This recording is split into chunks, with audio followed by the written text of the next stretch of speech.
semuanya, welcome back to acara setiap 2 minggu talk show, yaitu Brainfit Talks dari Brainfit Indonesia. Perkenalkan, saya Nancy Peter, saya salah seorang master trainer dan senior consultant di Brainfit Indonesia. Dan karena ini talk show, saya bincang-bincangnya dengan teman berbincang saya, ada Mr. Irfan. Halo Mr. Irfan. Halo Miss Nancy, halo Ibu dan Bapak, selamat malam. Perkenalkan saya Irfan, biasa dipanggilnya Mr. Irfan. Saya juga salah satu senior konsultan dan master trainer di Brainfit Indonesia. Iya. Dan tentunya kita selalu ditemani dan senang sekali selalu ditemani oleh Miss Iren juga ya, Mr. Irfan. Halo Miss Iren. Halo, selamat malam semuanya, parents. Ketemu lagi di Brainfit Talks. Perkenalkan, saya Miss Iren. Saya adalah master trainer juga di Brainfit Indonesia dan seorang certified parents coach, certified by Play Therapy International UK. Iya, oke. Nah, Miss Irfan dan Miss Iren, sebelum kita mulai nih, seperti biasa kita perkenalkan dulu mengenai Brainfit ya, karena pastinya ada beberapa ibu bapak yang baru pertama kali banget join sama kita. Ya, oke. So perkenalkan, Brainfit didirikan tahun 2001, pusatnya dari Singapura. Kami berada sudah bisa merayakan ulang tahun yang ke-21 tahun spesialisasi di program Brain Fitness Training. Selain di Indonesia dan di Singapura, Brainfit juga telah hadir di beberapa negara lain, dan Brainfit juga punya program yang diimplementasikan dan digunakan di lebih dari 50 sekolah saat ini. Di Indonesia sendiri sudah 13 tahun. Dan saat ini ada berada di 3 lokasi ya, Brainfit Kelapa Gading, Brainfit Kebun Jeruk, dan Brainfit Gading Serpong. Kami spesialisasi di program pelatihan otak.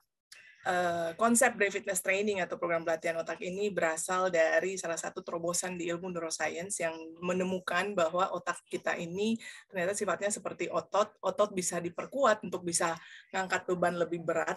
Nah, dalam hal ini kemampuan otak seperti memori, konsentrasi, kecepatan berpikir, itu pun bisa diperbesar kapasitasnya, bisa dioptimalkan supaya kinerja otak kita juga jadi lebih optimal. Program kami dikhususkan untuk anak usia dari 9 bulan sampai 35 bulan itu Brainfit Baby, kemudian untuk usia 3-6 tahun Brainfit Junior, dan usia 7-18 tahun itu Brainfit Scholar. Dan Brainfit berafiliasi dengan beberapa institusi lain dan telah mendapatkan rekognisi dari partner kami. Nah, itu dia sekilas mengenai Brainfit. Dan topik kita malam hari ini adalah kita mau ngobrol mengetahui penyebab kemalasan anak dan solusinya seperti apa. Oke. Nah, Ibu Bapak, karena ini adalah talk show, sebelum kita mulai berbincang saya mau sampaikan bahwa silakan lempar pertanyaan yang sesuai topik kita malam hari ini. Kapan saja muncul pertanyaan, langsung gunakan fitur Q&A di bagian bawah screen-nya Ibu Bapak. Dan nanti ada Q&A session di mana kita akan baca beberapa pertanyaan dari Ibu Bapak secara live. Oke? Alright, so let's get this chatting started, Mr. Irfan dan Ms. Iren. Oke, thank you, Miss Nancy. By the way, tadi untuk pertanyaan, boleh sertakan juga usia anaknya ya, Ibu dan Bapak, ya Miss Nancy. Jadi kita bisa jawab dengan lebih akurat ya. Oh iya, betul banget. Thank you, Mr. Irfan, for adding that. Oke, so hari ini kita mau bahas topik malas ya, Mrs. Ini kayaknya topik yang paling sering bikin orang tua kesel. Ya, kalau anaknya kelihatannya malas, gitu. Jadi mulai malas belajar, malas mandi, bikin kesel pasti gitu. Sampai ada belakangan selama pandemi mungkin banyak anak-anak juga yang kelihatannya jadi malas bergerak gitu ya. Kalau diajak pergi nggak mau, pengennya di rumah aja gitu tiduran. I think ini yang paling sering bikin orang tua gemes mungkin katanya, gemes karena ngeliat anak kelihatannya semuanya malas gitu ya. Nah, obrolan kita malam hari ini kita mau lihat apa yang terjadi dalam otaknya anak yang membuat mereka itu kelihatannya malas gitu ya. Gimana otaknya bekerja, apa yang membuat anak-anak kelihatannya jadi tambah malas gitu ya. Kita lihat dari perspektif otaknya untuk nantinya orang tua bisa belajar mengenai strategi apa sih yang bisa diterapkan di rumah untuk membantu anak-anak yang kembali lagi kelihatannya malas gitu ya, Miss. Iya. Dan yang penting banget juga perlu kita ketahui bahwa ternyata malas itu bukan karakter anak. Ya, jadi jangan sampai parents atau orang dewasanya memanggil atau mencap seorang anak itu sebagai pemalas. Kalau pemalas itu kan udah label, itu bukan sebuah karakter gitu. Nah, karena kalau kita bilang pemalas, maka ini bisa mempengaruhi kepercayaan dirinya anak. Jadi kita mau bahas itu. Iya, iya. Terus jadi karena kita dari BrainFit dan fokusnya mempelajari tentang otak, which is good, saya senang banget berada di field ini. Jadi ketika kita tahu apa yang terjadi, mekanisme otak itu apa sih, kenapa sih muncul seperti malas itu gitu ya, kita jadi bisa punya strategi, solusinya apa. Ya. Nah, kalau kita lihat malas ini bukan hanya terjadi pada anak-anak ya, ini terjadi pada semua orang, termasuk kita nih, orang dewasa, gitu kan? Ada waktunya. Iya, tentunya kita ada malesnya. Males melakukan hal tertentu sehingga menyebabkan kita procrastinate atau kita menunda-nunda. Itu pasti karena ada alasannya tuh, ada penyebabnya tuh ya. Begitupun dengan anak-anak. Penyebabnya itu bisa karena faktor yang pertama manajemen mental energi. Yang kedua, bisa karena memang faktor kemampuan atau skill. Yang ketiga, bisa karena faktor psikologis atau masalah emosi. Nah, ini kita mau bahas nih. Dan memberikan tips dan sharing kepada parents.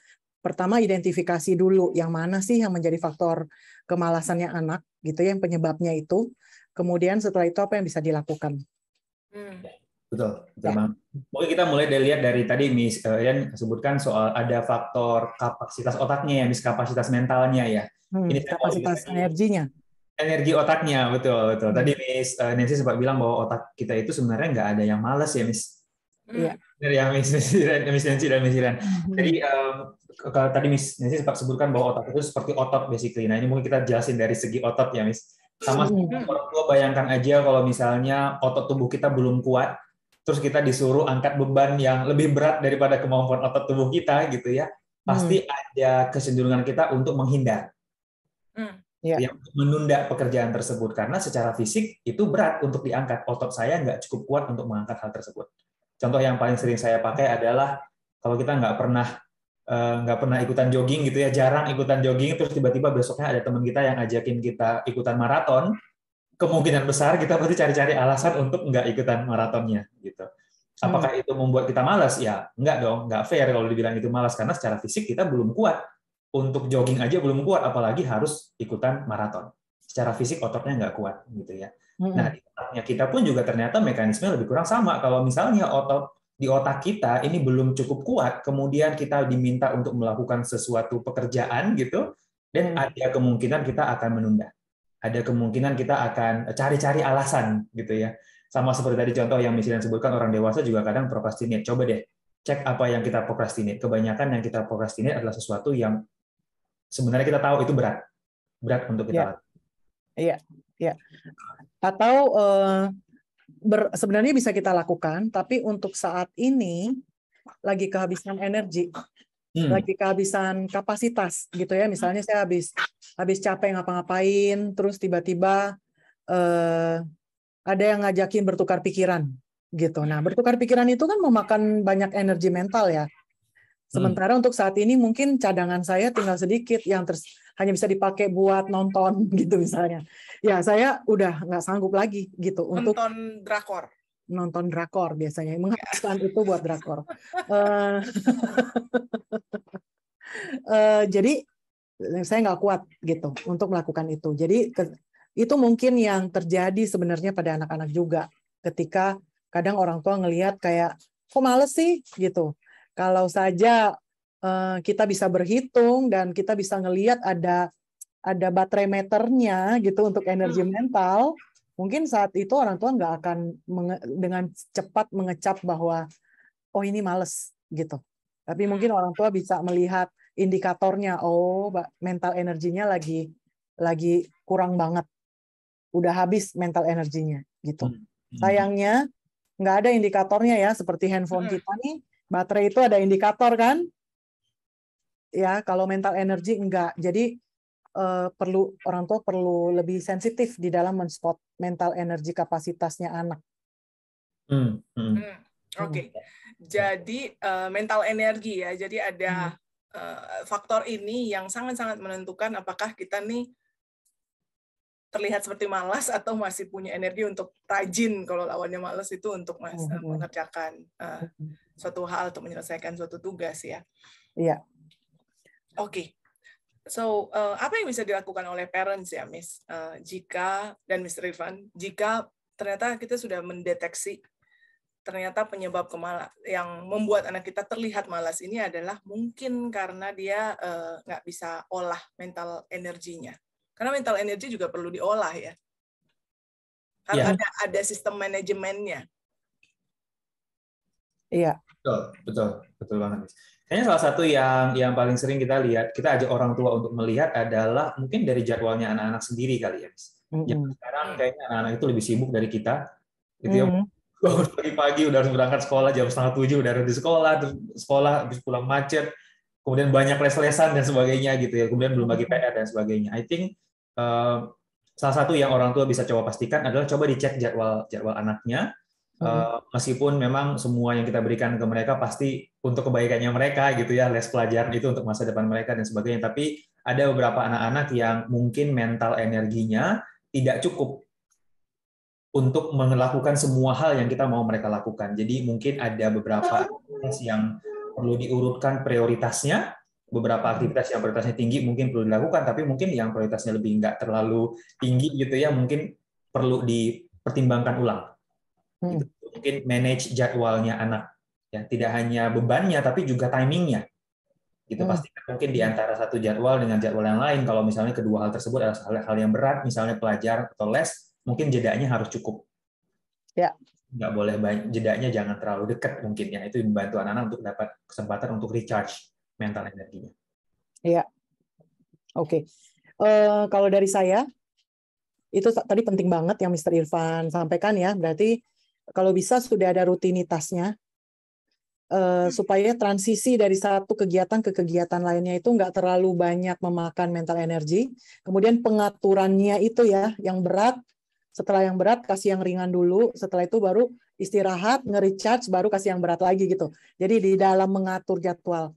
Nah kalau buat saya yang kedua itu adalah, ini klise sih ya, tapi secara brain itu penting banget. Yang kedua tuh adalah manage digital time. Ya, digital time itu ada dua, ada yang pasif. Kalau pasif itu hanya nonton gitu ya, pasif. Jadi the brain just watch, tapi nggak ada aktivitas berpikir, nggak ada aktivitas yang aktif. Jadi hanya pasif, right? Nah kalau dalam kondisi anak itu, misalnya parents berpikir, ya udah deh dia habis belajar, terus sekarang boleh nonton, gitu ya. Nah, tapi Miss, kalau habis nonton, susahnya disuruh mandi, gitu ya. Susahnya disuruh bikin PR lagi, itu problemnya. Padahal saya sudah kasih waktu nge-recharge loh. Nah, ini problemnya adalah begini. Ketika masuk ke dalam state nonton, otak itu masuk ke dalam sedentary. Sedentary itu posisi diem dan tidak ada aktivitas yang berat sama sekali. Diem aja. Nah, habis itu kita ingin dia beranjak lagi kan, transisi ke kegiatan berikutnya, misalnya mandi atau PR gitu, atau mesti berangkat les. Jadi dia mesti berpindah tuh dari kegiatan sedentary-nya yang tadi non-activity of the brain loh ya. Non-activity of the brain, tiba-tiba nih engine-nya mesti di-restart lagi. Paling berat engine itu paling makan energi pada saat ngapain? Pada saat starting pertama, benar nggak? Pada saat mesti dicek, mesti hidup lagi gitu ya. Itu paling berat. Jadi kalau kita sudah terlanjur bikin masuk ke dalam mode berhenti lama, terus kita mau nge-restart lagi, itu biasanya berat sekali. Dibandingkan kalau tadi kita cuma slow down, tapi nggak berhenti total. Ketika kita tinggal mau kencengin lagi, mau ngegas lagi, energi manajemennya itu nggak terlalu berat.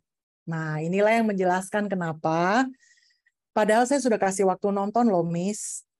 Mestinya kan sudah nge-recharge. Kok susah banget disuruh bergerak lagi? Nah, ini manajemennya untuk tahu bahwa aktivitas brain itu, kalau kita tahu cara mengaturnya, kita nggak akan kasih acara nonton atau acara mendingan tidur daripada nonton.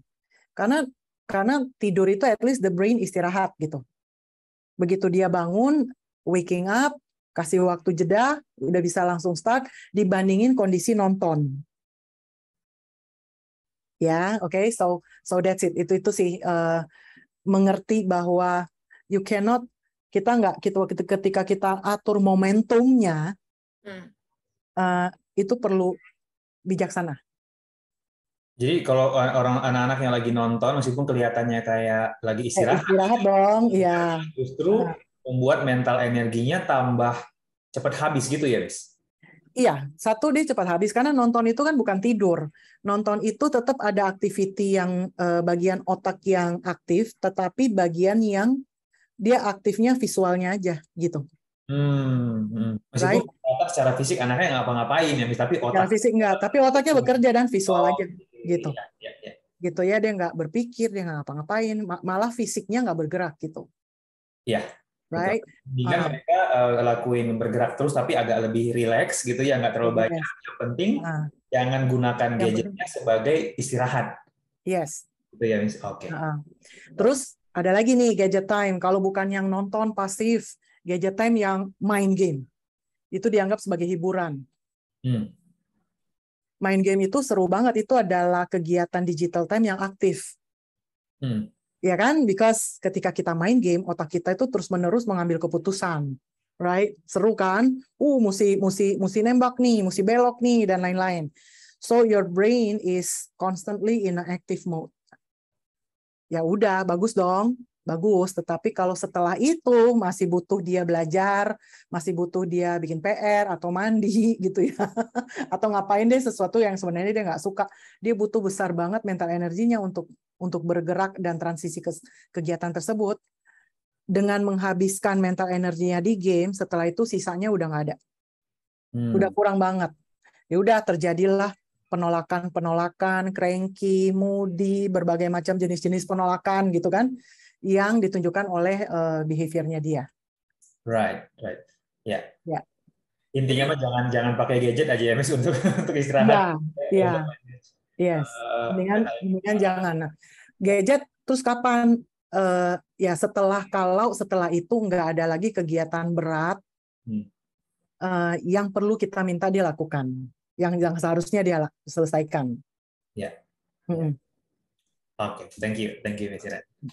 Oke, jadi ya tadi saya mau simpulkan, berarti kesimpulannya basically main game itu atau nonton TV is not recharging. Iya. Yeah, it's entertainment tapi nggak cocok untuk dipakai untuk recharge. Oke. Kalau dari saya sangat klise banget tapi sering lupa. Saya akan masukkan kasih tips dan jam tidur. Ya. Jam tidur yang cukup, pastikan tidur yang cukup sama jam tidur sebisa mungkin. Anaknya tergantung anaknya usia berapa ya. Di jam 9, jam 10 malam, and then pastikan tidur yang cukup. Ya, anak usia yang kecil-kecil minimal kan 8, minimal banget jam 8 jam, 10 jam. Ini hal kecil yang saya biasa ngobrol sama parents. Kayaknya ya isunya adalah ya kelihatannya malas untuk mengerjakan tugas, mengalami isu yang lain, kiranya fokusnya dan lain-lain, tapi setelah diobrolin lebih jauh ternyata ada kendala di jam tidur. Jadi tidurnya sering malam, bangunnya mesti pagi. Sometimes sesimpel itu, habit itu diubah, then it solve a lot of issues.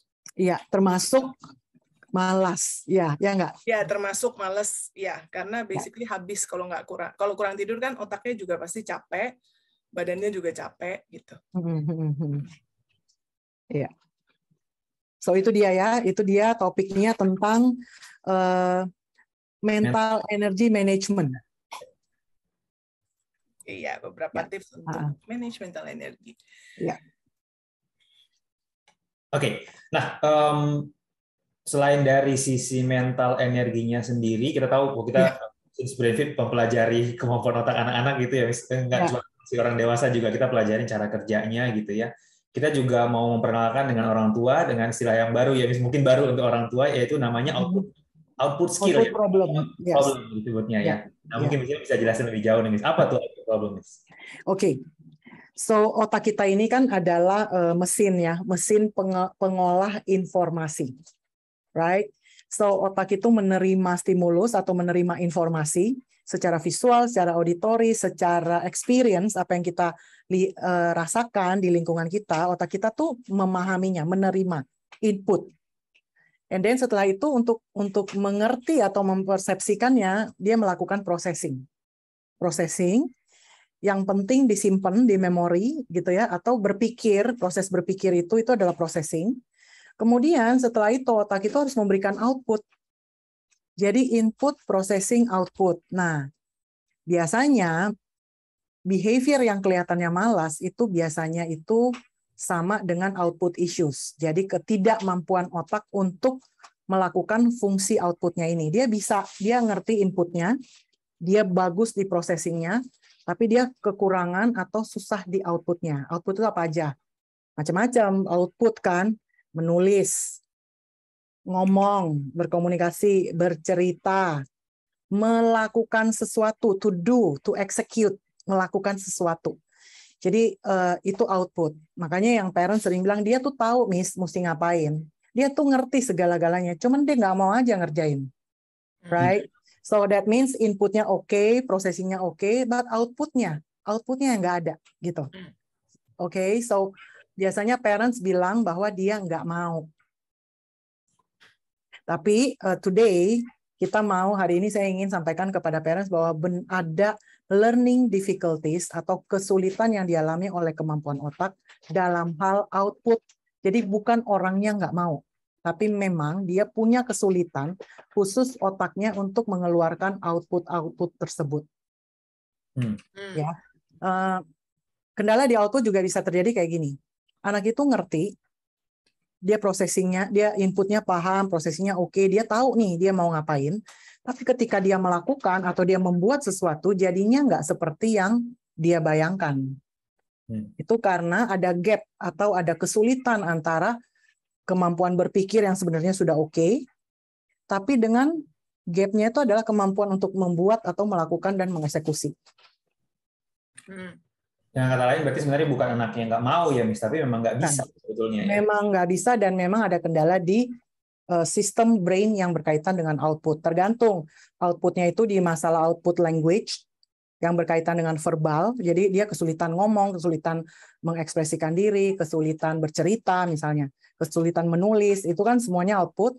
Tapi ada juga outputnya tuh berupa action atau movement.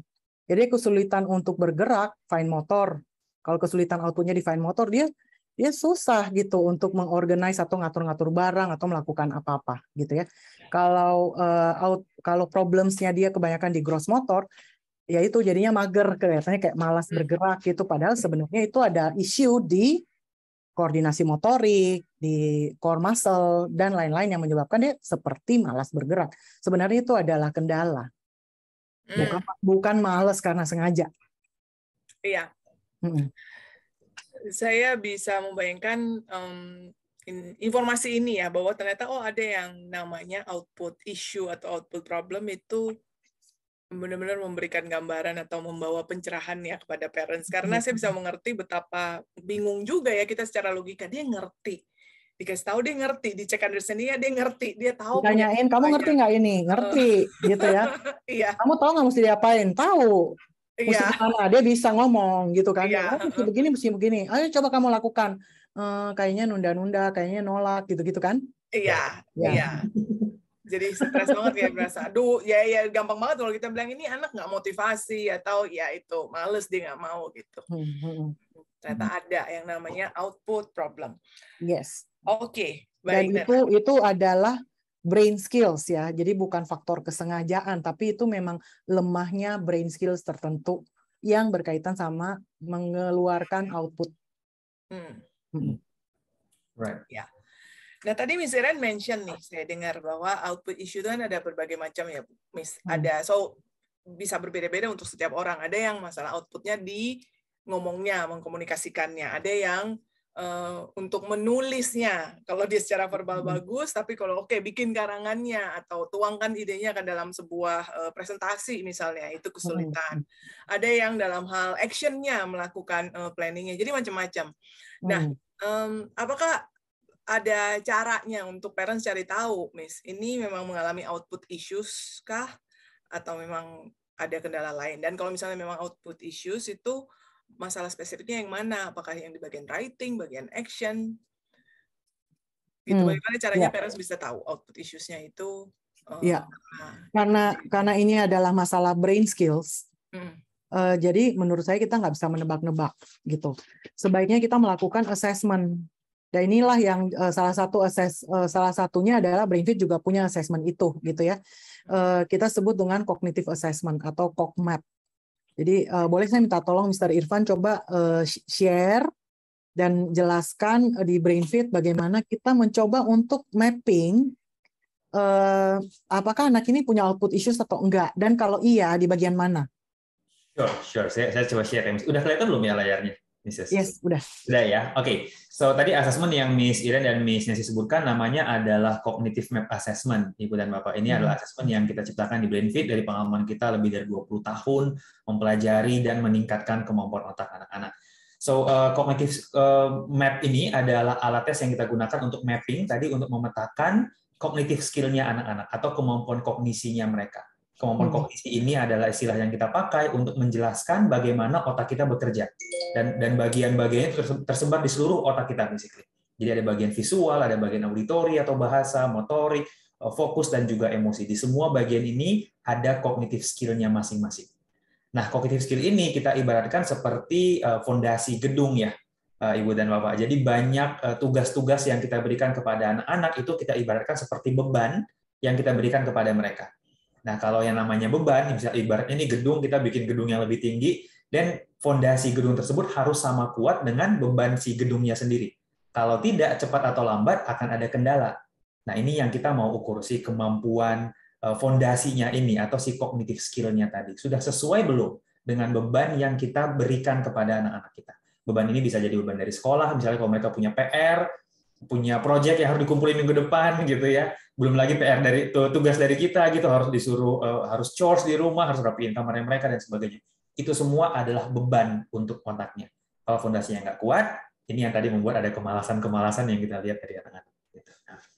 So ini yang sebelah kanan, ini adalah contoh-contoh kemampuan kognisi atau cognitive skill yang bisa kita ukur. Yang tadi di motorik ada beberapa, bagian visual, auditori, semuanya ada banyak sekali. Nah, saya kasih contoh salah satu hasilnya, Ibu dan Nova. Ini kita tadi ngomongin soal output skill ya, Miss Iren dan Miss Nancy. Ini kebetulan salah satu hasil tes, salah satu kliennya kita, murid kita di usia 13 tahun waktu itu, anak laki-laki usia 13 tahun. Concern orang tuanya, katanya anaknya kurang fokus sama kurang termotivasi, atau dalam tanda kutip tadi, malas. Ya, malas gerak, malas ngelakuin apa-apa. Kalau nggak ditemenin, nggak disuruh-suruh, nggak ada yang selesai. Orang tuanya merasanya anaknya nggak fokus. Ternyata setelah kita tes, hasilnya fokusnya bagus. Ibu bisa lihat di bawah ada warnanya hijau ya. Hijau itu artinya bagus ya, kalau kuning sama merah itu yang artinya belum bagus gitu ya. Ya. Nah, anak ini fokusnya bagus banget, Ibu dan Bapak. Tapi ternyata ada di bagian motoriknya yang lemah. Tadi Miss Iren ada mention soal output skill, kata Miss Iren ya, itu ada kemampuan yang kita biasa sebut motor planning, ada di bagian atas, Ibu dan Bapak. Ini yang ternyata membuat anak ini selama ini kelihatannya memang kurang termotivasi.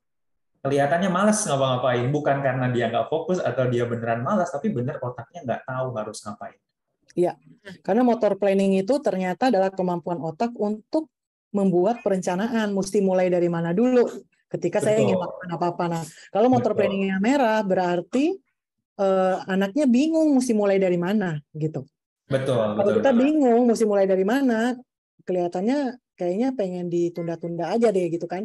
Betul, kalau nggak ada yang nemenin ya memang kita nggak tahu harus ngapain. Begitu ada yang temenin sih kita akan lakuin karena ada yang nyuruh jadinya kan, kamu gini dulu, kamu ini dulu, akhirnya jadi tahu gitu. Nah, ini yang terjadi pada anak ini. Gitu. Nah, akhirnya kemarin dengan adanya assessment ini kita bahas dengan orang tuanya, kemudian kita samakan perspektifnya gitu ya, kita koreksi apa yang asumsi-asumsi yang selama ini orang tua yang sudah buat dan kita buatkan rekomendasi.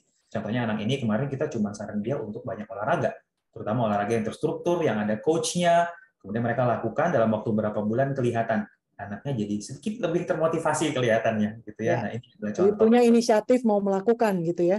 Betul, karena begitu motor planningnya meningkat, otaknya jadi tahu harus ngapain. Gitu. Nah, ini contohnya. Selain nanti grafik seperti ini, orang tua akan mendapatkan penjelasan yang detail seperti ini. Tidak hanya penjelasan, orang tua juga akan mendapatkan informasi seperti ini. Ini informasi mengenai rekomendasinya. gitu ya. Jadi kira-kira kalau misalnya ternyata tadi motor planningnya lemah, apa yang orang tua bisa lakukan di rumah untuk membantu? Kalau misalnya ternyata yang lemahnya di bagian auditorinya tadi misalnya sempat sebutkan, apa yang orang tua bisa lakukan? Nah, ini semua orang tua bisa temukan di CogMap atau Cognitive Map Assessment-nya BrainFit. Ya, so silakan dipertimbangkan oleh Ibu dan Bapak yang ingin tahu lebih jauh mengenai karakter otak anaknya. Ada informasinya nanti kita akan bahas lebih jauh di info session ya. Yes. Nanti ada satu sesi lagi yang orang bisa hadiri. Silakan hadir di BrainFit Information Session. Di situ nanti lebih detail lah ya, bisa dibahas dan bahkan bisa konsultasi langsung. Betul banget. Ini linknya ada juga di menu chatnya saat ini. Berapa silahkan dibuka linknya dan daftarkan. Ini sesinya gratis. It's a free session untuk orang tua belajar lebih jauh mengenai bagaimana otak anak bekerja, bagaimana program BrainFit bisa membantu, termasuk tadi asesmennya.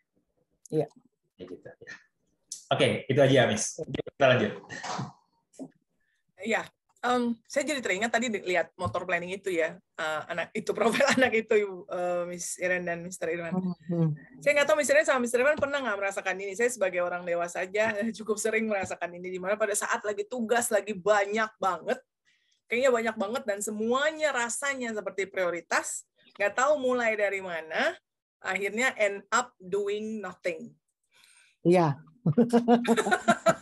Ya itu iya. Nah itu tergantung masalahnya di mana. Apakah di mental energy management atau di skill? Ya nggak tahu mulai dari mana gitu. Nggak tahu mulai dari mana. Jadi motor planning issues gitu ya. Atau psychological issues kali ya gitu. Iya. Jadi maksudnya Bapak Ibu pada saat melihat anaknya kayaknya banyak banget kerjaan, tapi kok dia end up doing nothing atau malah main games, kurang lebih mungkin itu yang terjadi, itu yang sedang mereka hadapi. Ya. Nah gini, kan tadi kita sudah jelaskan dua kemungkinan penyebabnya. Satu, mungkin nggak sih penyebab anak kelihatan kayak males. Biasa malesnya itu spesifik, dia males sama kegiatan-kegiatan tertentu gitu ya. Atau malas secara umum, pokoknya malas ngapa-ngapain, Miss. Jadi parents tuh perlu observasi ini spesifik skills atau secara menyeluruh, kayak nggak bisa dipinpoint spesifik skillsnya apa, secara overall dia malas aja. Nah itu mungkin karena manajemen mental energinya gitu. Ya, tapi kalau spesifik kegiatan tertentu, mungkin kita perlu mencurigai, oh ini adanya kelemahan di sistem output di dalam brain-nya untuk melakukan kegiatan yang spesifik. Nah, jadi saran saya adalah kita memang cuma bisa guessing kalau kita observasi. Saya akan mulai dengan assessment dulu. Paling nggak kalau dari assessment hasilnya menunjukkan, oh ternyata semua skill-nya bagus loh. Berarti kita sudah eliminate faktor ini. Dan kita masuk ke dalam asumsi yang kedua, oh kalau gitu ada yang perlu kita ganti sama manajemen rutinitasnya atau manajemen pemilihan jadwal untuk manage mental energinya dan lain-lain gitu. So start with hal yang pasti yang bisa diukur. Setelah itu baru bikin strategi. Sambil observasi terus ya, apa sih yang menyebabkannya. Pokoknya harus percaya aja bahwa dia malas itu bukan karakter atau personality. Dan malas itu bukan sengaja gitu, tapi ada sesuatu yang perlu kita bantu anaknya untuk breakthrough gitu dari kesulitan atau tantangannya saat ini. Ya, ya itu benar banget Miss Iren, bahwa malas bukan karakter. Kita sebenarnya sering mendengar parents juga bilang, kalau pelajaran dia malas Miss, tapi kalau yang ini dia rajin banget, berarti sebetulnya itu bukan karakter. Iya, berarti itu ada spesifik kan kegiatan tertentu gitu yang perlu kita pelajari. Iya. Kemudian selain parents bisa assessment, kemudian tentu setelah assessment biasa kita sarankan ada program brain training atau di dalam report assessment itu ada strategi-strategi yang bisa diterapkan oleh parents. Kalau kali ini nih apa yang bisa kita berikan ya kepada parents tipsnya kalau kebetulan merasa bahwa oh ternyata anaknya punya output issue nih, misalnya output issue dalam menulis atau output issue di dalam malas ngomong ya atau malas berpikir tuh gitu ya. Berpikir sih adalah masalah processing, malas bergerak. Any tips yang kita bisa berikan kepada parents? Saya dulu, Miss. Yeah. Okay. I think start with something small mungkin ya. Kadang-kadang kita tadi kayak kata Miss Nancy, kadang-kadang kalau kita berasanya kayak banyak banget kerjaannya gitu ya, nggak tahu mulai dari mana, akhirnya nggak ada yang selesaiin gitu. Itu sering banget terjadi dengan anak-anak juga gitu. So I think ekspektasi kita yang perlu diatur mungkin dengan anak-anak, mungkin bebannya mereka memang perlu dikurangin, jangan terlalu banyak kerjaan juga yang perlu mereka lakukan gitu. Dan yang paling penting ditemenin. Memang beberapa anak perlu ditemenin, diajak untuk yuk kita lakuin hal kecil dulu. Bagian misalnya mereka, kita tahu nih mereka punya 5 PR misalnya gitu ya, harus beres dalam 3 hari ke depan gitu kan. Mereka nggak tahu harus mulai dari yang mana PR-nya. Mungkin perlu ditemenin, perlu dibimbing, benar perlu dibimbing. Oke, kamu punya PR ini ya. Yuk kita coba lihat PR-nya kapan aja dikumpulinnya. PR 1 kumpulinnya kapan. Hari ini kita bisa kerjain yang mana. Benar-benar didampingi, dibimbing sampai oke kamu perlu apa lagi.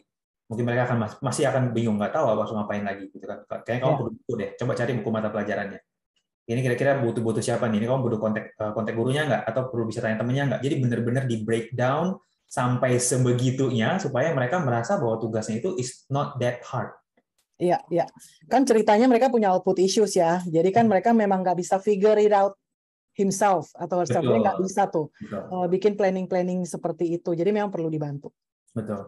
Kebanyakan anak yang isunya di output skill, begitu mereka sudah mulai melakukan, they actually will enjoy it. Kebanyakan dari anak-anak itu mereka akan enjoy dan mereka jadi bisa menjalankan terus gitu ya. Cuma tadi aja di awalnya nggak tahu harus mulai dari mana. Begitu mereka udah mulai, orang tua boleh tinggalin, nanti boleh dicek beberapa waktu sekali dicek. Iya. So, mungkin yang pertama ini siap-siap untuk bantuin, I guess ya, siap-siap untuk bantuin. Iya.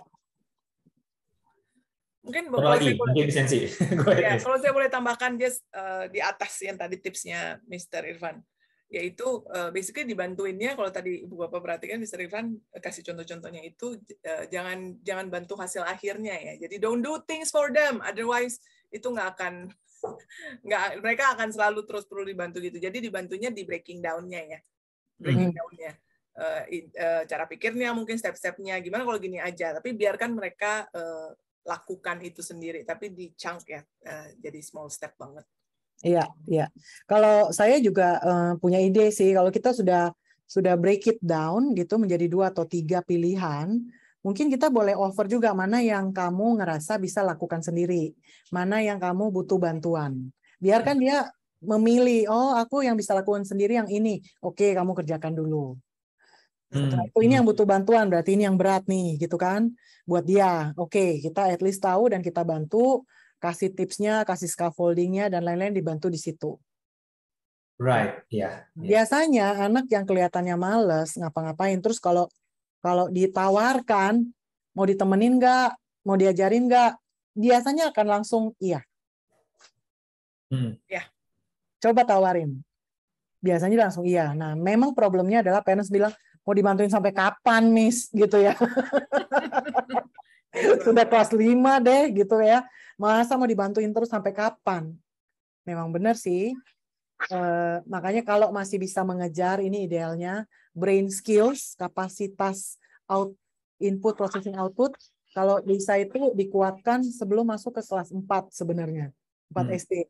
Karena 4 SD itu load-nya sudah mulai banyak dan anak diharapkan sudah lebih mandiri ya gitu. Jadi itu kalau bisa. Tapi kalau memang terlanjur, oh masih lemah nih di kelas 5, di kelas 6, atau bahkan teenagers juga masih lemah. The brain is plastic, jadi good news adalah neuroplasticity. Jadi kita masih bisa membantu anak-anak itu untuk melatih kemampuannya, mengejar ketertinggalan itu. In the meantime, ya kita bantulah ya supaya dia masih merasakan sukses kecil, memang karena dibantu, tapi at least dia nggak putus asa. Ya, betul. Jadi kita dengan kata lain kita jangan cuma bilang, oh kamu malas sih, jadi jangan cuma dikomentarin gitu ya. Kalau mau dia berhasil ya temenin aja, nggak perlu takut-takut untuk tadi kata misalnya banyak orang tua yang takutnya, jadi ntar dia ketergantungan nih, harus dibantuin mulu gitu ya. Kalau memang dia masih butuh bantuan, ya memang harus dibantu gitu, karena kalau enggak ya jadinya kita cuma teriak-teriak aja juga, mereka mereka nggak tahu harus ngapain. Iya. Gitu. So it's okay untuk bantu kalau memang orang tua melihat anaknya kemungkinan besar karena output issue, dibantu aja. Kenapa itu akan membuat kehidupan semua orang di rumah jadi lebih nyaman gitu ya. Iya. Iya. Oke, ada pertanyaan nggak? Ada pertanyaan nggak?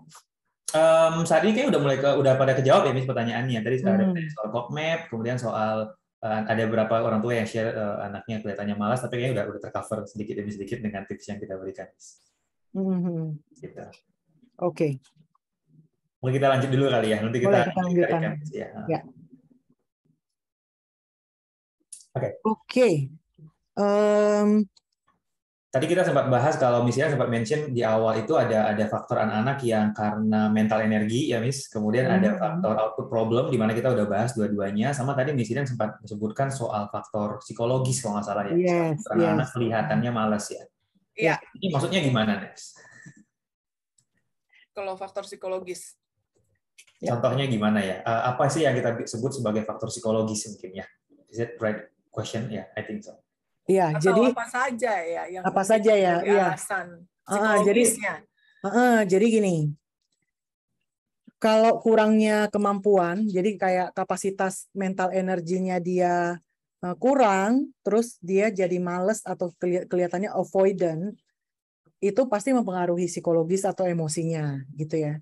Atau misalnya brain skills-nya dia kurang atau dia punya masalah di output issues, dia jadi kelihatannya malas, pasti akhirnya mempengaruhi juga faktor psikologisnya. Right? Now, tapi hal yang psikologis di sini yang kita measure itu adalah ketika brain skills-nya sebenarnya oke, nggak ada masalah dengan mental energy management, tapi dia tetap kelihatannya kayak males. Dia tetap susah deh disuruh melakukan kegiatan tertentu atau ngapa-ngapain gitu. Nah, ini bisa karena faktor psikologis. Jadi setelah kita cek nggak ada masalah di brain skills, nggak ada masalah di mental energy management, kenapa dia kelihatannya masih nggak termotivasi ya, kelihatan kayak mager, tetap males, nunda-nunda. Nah, itu mungkin ada faktor psikologis. Nah, apa saja yang bisa menjadi faktor psikologisnya? Miss Nancy, mau duluan? Gantian? Boleh. Yang saya terpikir salah satunya adalah ada kemungkinan belum paham pentingnya mengerjakan aktivitas tersebut. Benar, ya. Gitu ya, karena mungkin anaknya nggak tahu kenapa sih saya mesti ngerjain ini, kenapa sih saya mesti submit tugas. Ya. Jadi dia nggak ngerti pentingnya. Dia nggak ngerti pentingnya, gitu. Nah, mampu sih mampu ya. Ya, mampu tapi sih berhubung nggak penting. Ya, jadi mungkin dari sisi mindset ya, atau benar-benar ya kenapa sih mesti belajar nilainya tinggi ya, itu banyak banget saya biasa dengar, kita biasa dengar parents yang bilang curhat, Miss dia mau jadi YouTuber aja, katanya YouTuber kan nggak perlu nilai tinggi seperti itu. Nah jadi dia nggak melihat kenapa mesti tapi YouTuber perlu kemampuan berkomunikasi. Iya betul gitu, jadi dia ya mungkin dia belum mengerti kenapa mesti melakukan aktivitas tersebut. Iya. Jadi tipsnya adalah ya disampaikan, dikasih tahu kenapa, tapi dalam manner yang bukan yang diceramain atau dinasihatin ya. Jadi dikasih tahu the why gitu. Ya. Aku rasa juga mengeksplain ya bahwa ceritanya our brain ini, otak kita itu sebenarnya bekerjanya atau motivasinya itu berdasarkan bagaimana otak kita mengakses reward. Ini apa enaknya buat saya loh. Ya, nah begitu the brain otak ini membaca aha itu bagus loh buat saya gitu, I like it. Something nice akan come out from it if I do it gitu ya. Begitu brainnya bisa mendeteksi itu, dia akan gerak. Dan ceritanya dia nggak punya kendala nih ya dengan masalah output atau masalah kapasitas energi, enggak. Dia benar-benar the brain just don't see that as reward, dan reward itu bukan reward, nggak tentu harus reward hadiah fisik gitu, hadiah eksternal. Ya reward aja buat dia kayak ini menarik nih buat saya. Ya termasuk kalau buat anak kecil yang kecil-kecil banget, yang menjadi reward tuh adalah kalau penting buat mamanya, dan maka bagi dia itu juga penting. Ya biasanya anak kecil gitu ya. Anak kecil tuh pengen menyenangkan orang tuanya, tapi sometimes mungkin orang tua masih fail untuk communicate hal tersebut, untuk mengkomunikasikannya gitu, sehingga anaknya nggak merasa bahwa itu penting. Ya, oke. Jadi pada saat orang tua menyampaikan juga why, kenapa mesti melakukan sesuatu, jadinya perlu dipikirkan juga apa yang rewarding bagi si anak itu ya. Iya. Contoh misalnya, saya sering banget dengar orang tua dan kita memang lakukan ini sebagai orang tua. Misalnya kalau untuk tugas supaya nilai kamu bagus gitu kan, nilainya bagus supaya nanti bisa dapat pekerjaan yang baik gitu. Atau kalau nanti jadi kayak gitu tuh gitu kan. Si contoh yang di pinggir jalan gitu. Nah, kalau itu belum bisa di-relate oleh anaknya, kayaknya mungkin itu belum mempan gitu. Jadi memang perlu cari tahu yang rewarding ya untuk anaknya. Yang rewarding, yang ini thank you banget nih Miss Nancy bring this up. Ini yang sering nih ya parents bilang, supaya nanti kalau kamu gede kamu dapat kerjaannya yang hebat-hebat, nanti kamu bisa beli rumah gitu ya. Nah itu nggak rewarding buat anak-anak, apalagi buat anak-anak yang belum bisa membayangkan enaknya apa punya rumah gitu, right? Karena itu rewarding buat parentsnya. Iya, ya mereka nggak bisa membayangin juga kali sejauh itu, Miss. Iya. Mereka masih umur 6 tahun, 7 tahun, nggak bayang mau kerja. So it's not rewarding for their brains. It is rewarding for adults' brain. Bisa punya rumah, bisa punya mobil keren. It's rewarding for adults' brain, but not rewarding for the children's brain. Gitu. Nah, what's rewarding for each child? Apa yang masing-masing anak-anak itu beda. Ada anak misalnya bilang, oh kalau kamu belajar nih nanti ada parents yang bisa menggunakan reward yang benar-benar lah. Nanti habis itu dibeliin Hot Wheels gitu ya. Dia kebayang Hot Wheels, dia jadi semangat. Oke lah, oke. Itu rewarding. Tapi itu memang menurut saya nggak ideal kalau kita selalu harus menggunakan reward yang seperti itu gitu ya. Tapi just rewarding as mamanya seneng banget. Terus mamanya tuh jadi playful, memperlihatkan kebanggaan gitu karena dia belajar, karena dia konsisten, disiplin dan lain-lain, atau reward dari relationship dan hubungan yang ada, itu sangat besar sebenarnya artinya dan nilainya buat anak-anak. Nah, gunakan itu saja gitu. Dia pasti tanggung jawabnya dan bagi dia itu rewarding dan jangan lupa ketika seorang anak melakukan sesuatu dan berhasil, reward yang muncul di dalam brainnya yaitu dopamin itu jauh lebih memotivasi daripada kita iming-iming dengan barang. Ya, jadi adrenalinnya dia berusaha dan ternyata berhasil. Ternyata aku bisa, aku mau coba lagi gitu. Itu kan lebih berharga gitu. Nah itu yang harus dimunculkan oleh parents. Ya. Betul. Oke, so berarti pastikan anaknya ngerti buat apa dan yang paling penting buat apa untuk mereka gitu ya. So what's in it for them? What's in it for me ya. Iya, betul. Dan ini yang biasanya unfortunately buat Bapak nasihat bukan cara yang efektif ya. Karena nasihat itu kadang-kadang mental ya. Anaknya nggak ngerti ini buat apa nasihatnya. Iya. Oke.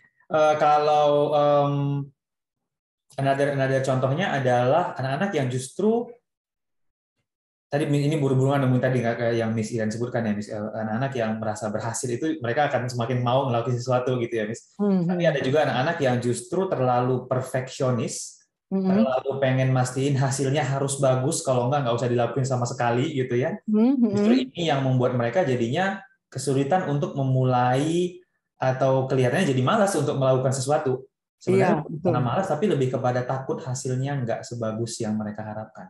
Iya. Jadi kesannya seperti procrastinate, menunda-nunda, dan kita nggak tahu itu apa, ternyata di balik itu ada perfectionism. Ya, betul. Atau menunggu bahwa dia sudah punya gambaran lengkap, gambaran yang lengkap atau gambar ide yang bagi dia standarnya udah bagus, baru dia akan mulai. Atau ada dua kemungkinan kayaknya, takut nanti gagal, takut hasilnya kurang bagus, atau yang dia menunda-nunda karena dalam pikirannya dia kondisi belum ideal gitu kan, atau saya motor yang saya inginkan nih di dalam imajinasi saya gitu, jadinya nggak mulai itu saya. Nah kalau misalnya sampai mepet deadline-nya. Nah, berarti sekalian tipsnya, misalnya kita bahas soal why, kita langsung kasih tips ya. Nah, ini juga kalau misalnya ada anak-anak yang orang tua ngelihatnya, oh benar tuh anak saya tuh yang kayaknya perfeksionisme gitu ya. Iya.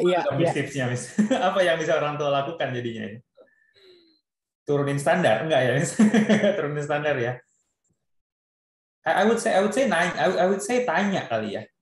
Just Iya. have a conversation sama anaknya. Karena nggak akan pernah tahu kan, kita cuman ngeliat kayak kenapa sih kamu nggak lakuin gitu. Iya, betul. Dan kembali lagi tadi. Dan curiga kita selalu, orang tua tuh akan selalu curiga, males amat sih. Betul banget. Ya. Iya kan? Padahal dia bukan males loh, di sininya sibuk. Iya benar. Dan kadang-kadang kalau kita nggak nanya, kita tebak, akhirnya kita keceplosan ngomong, malas banget sih. Dan gitu. itu sangat demotivated. Sama anaknya, waduh itu Iya, itu demotivated banget. Iya. Jadi, so I would say have a conversation kali sama anaknya. Kenapa? Have a conversation. Gitu ya. Iya, kenapa? Masih kurang apa? Kamu lagi nunggu apa? Apa yang belum? Ada yang bisa dibantu nggak?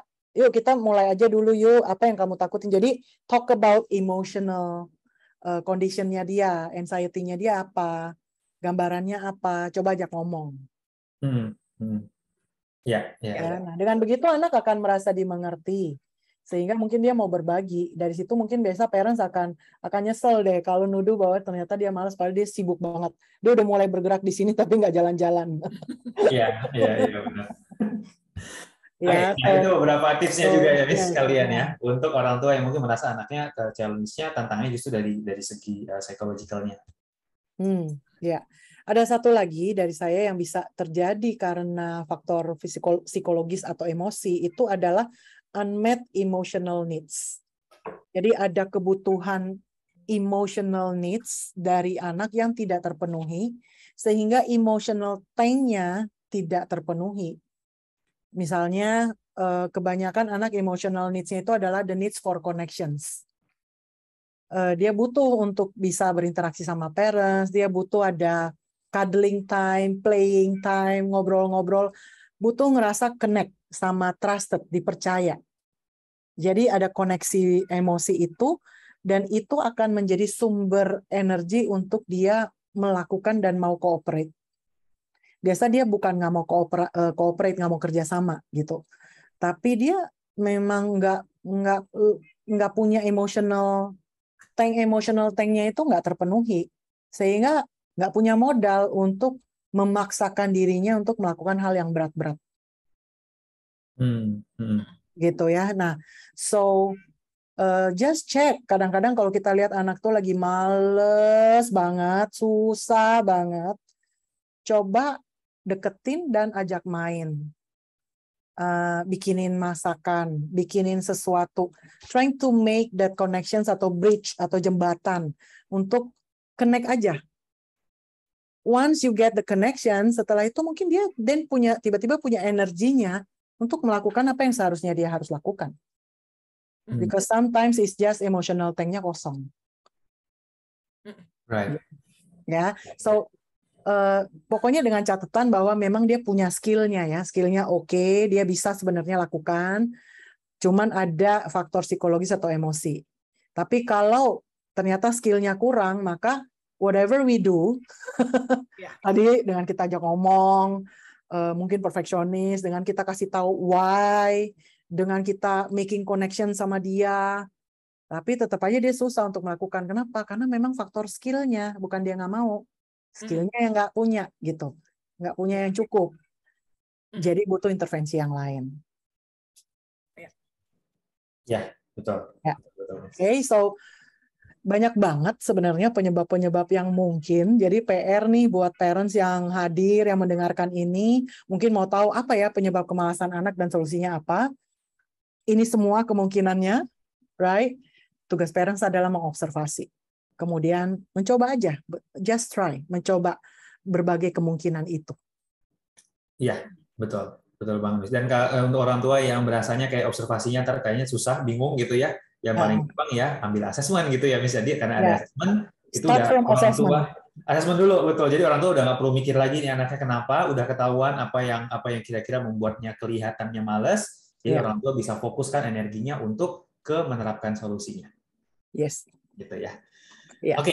So, ada beberapa pertanyaan nih sekarang. Saya coba baca beberapa ya. Ada pertanyaan dari Bu Inka. Bu Inka bertanya katanya kenapa ya kadang-kadang anak-anak tuh lebih semangat ketika belajar sama guru daripada sama orang tuanya.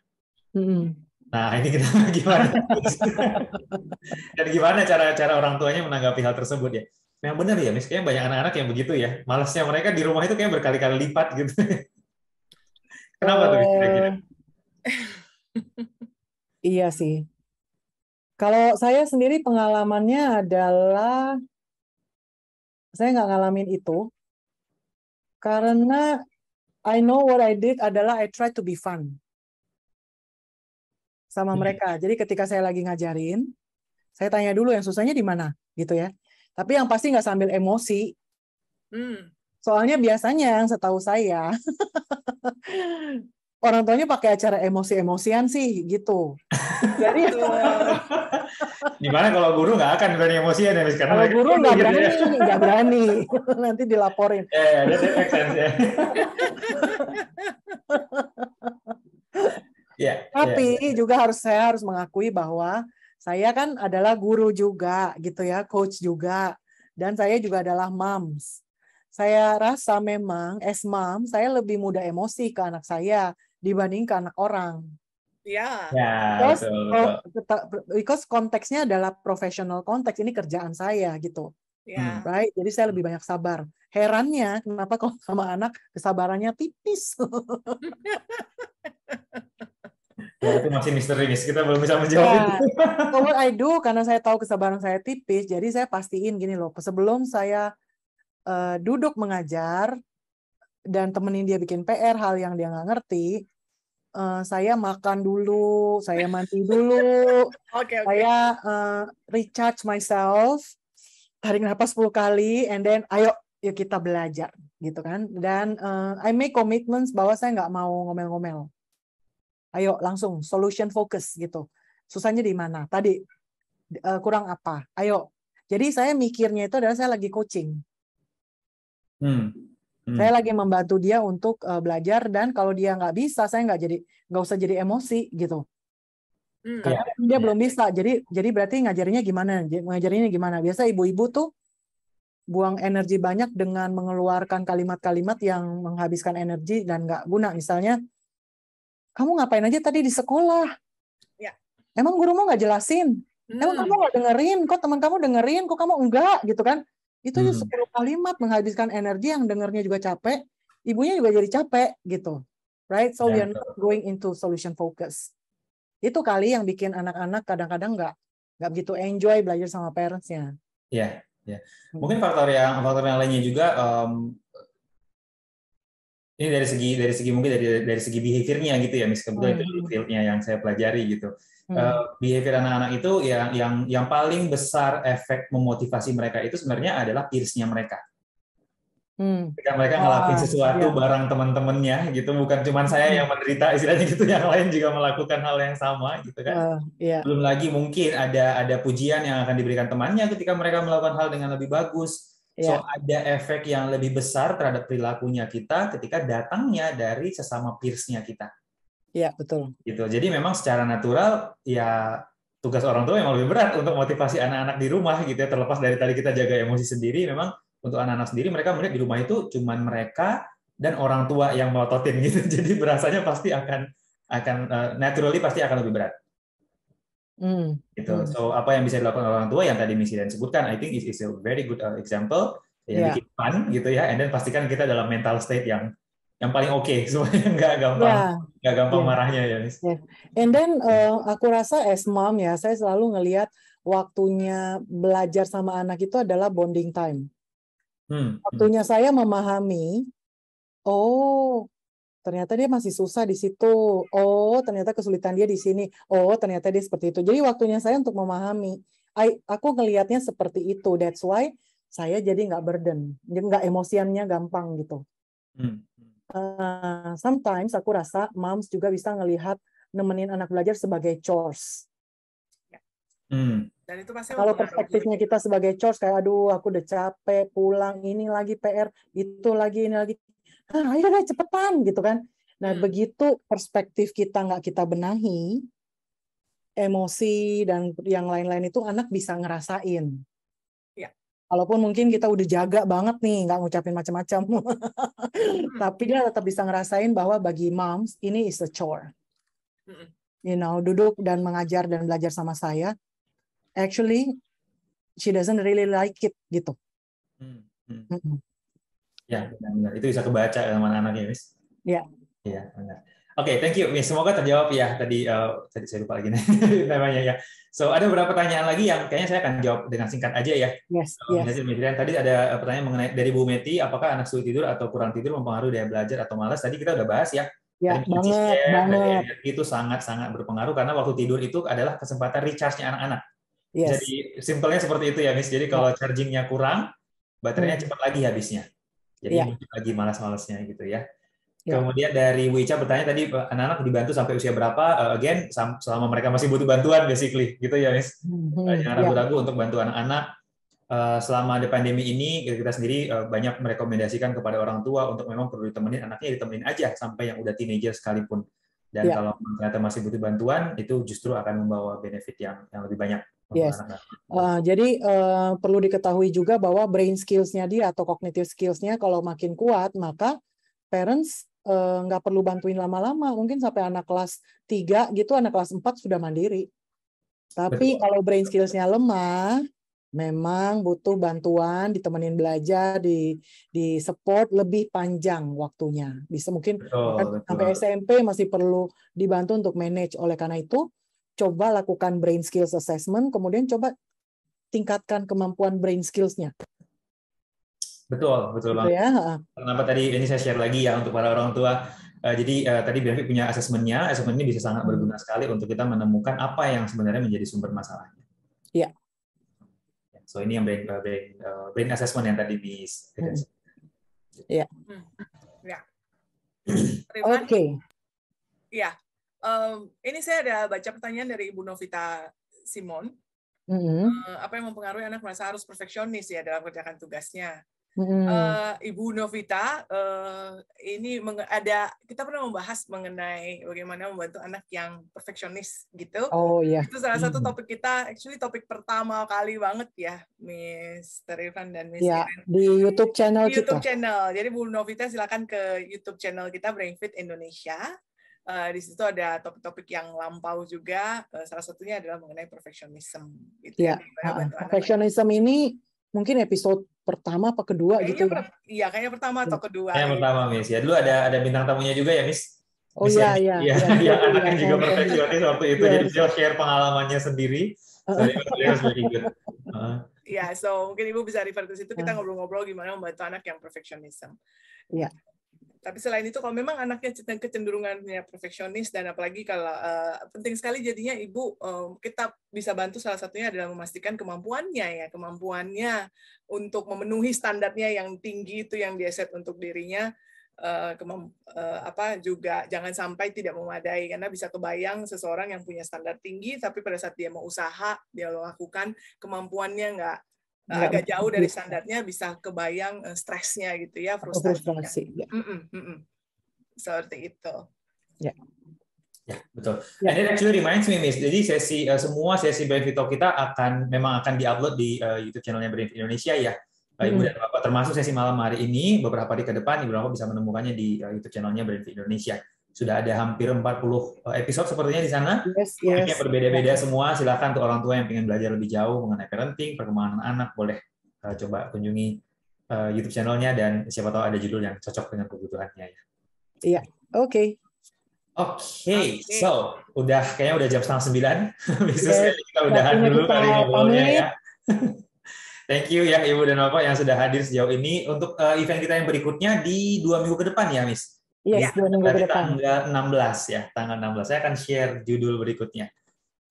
Nah, ini adalah judul kita yang berikutnya ya. Kita akan ngobrol soal mengetahui penyebab anak susah fokus dan bagaimana solusinya. Gitu ya. Ini nanti di tanggal 16 Agustus, hari Selasa juga di jam yang sama. Jam 2 minggu lagi. Malam ya, 2 minggu lagi, betul.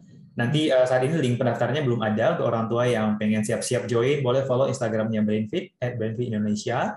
Nanti begitu link pendaftarnya sudah ada, akan ada di situ pengumumannya. Orang tua yang udah pernah mendaftar seperti di sesi ini, contohnya nanti juga akan mendapatkan informasi via WhatsApp. Iya, oke. So sekali lagi jangan lupa untuk orang tua yang ingin belajar lebih jauh mengenai perkembangan otak anak-anak dan bagaimana meningkatkannya, atau tadi asesmen, boleh join kita di Brainfit Information Session. Sekali lagi ini sesi yang free, orang tua tinggal mendaftar saja, nanti pilih jadwal. Kemudian di sana sudah ada gift certificate senilai 250.000 yang orang tua bisa pergunakan nantinya untuk mendapatkan promo di asesmennya. Gitu ya. Oke, I think itu dulu aja ya, Miss Nancy dan Miss Iren. Ngobrolnya semoga berguna ya, Ibu dan Bapak. Semoga ada tips yang bisa diterapkan ya dan mulai merasa perubahannya di rumah ya. Iya.